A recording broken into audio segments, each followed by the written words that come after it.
This is kind of one of my sneaky favorite markets to evaluate every year because it really forces you to craft a narrative for a coach, to craft a narrative for a team. It is a narrative-based award when you have so many viable candidates every season. And, when you look back, guys, at the history of this award, the first thing you got to look at is, can this team get to 9 wins? Because 9 wins is the absolute baseline to win Coach of the Year. Somehow the one exception is Jimmy Johnson in 1990 won it going 7-9. But since then, only Brian Daboll, who won it in 2022 when the Giants went 9-7-1 with a tie.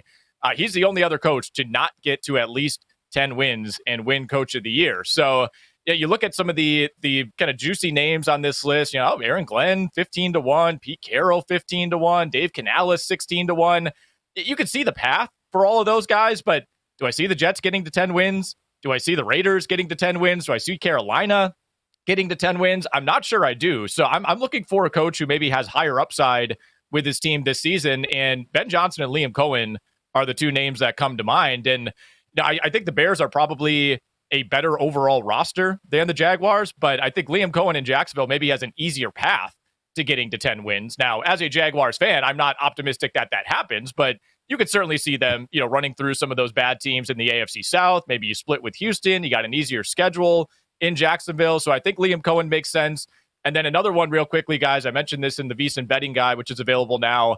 Kind of the same logic that we talked about on Monday with Jared Goff to win MVP. If the Detroit Lions don't miss a beat, if they win 13, 14 games, if they're the number 1 seed in the NFC and they're doing all that without Ben Johnson, I think we're going to realize, maybe Dan Campbell at 22-1 deserves more credit.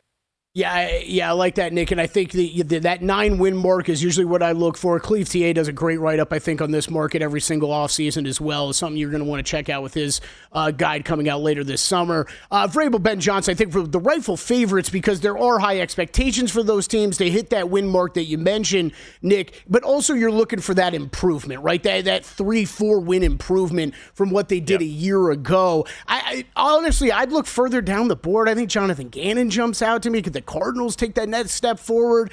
Maybe it's only a 2-win improvement, but I think he could be in play. I don't have a ton of strong convictions here, though. I don't think I'll have a bet heading into the season. Jeff, what are you looking at in this market? I kind of like Sean Payton at 16-1. He's only won it once, 2006. Maybe he got punished for the bounty gate and all that happened in his career, but nobody in VSiN has picked the Chiefs to win the AFC.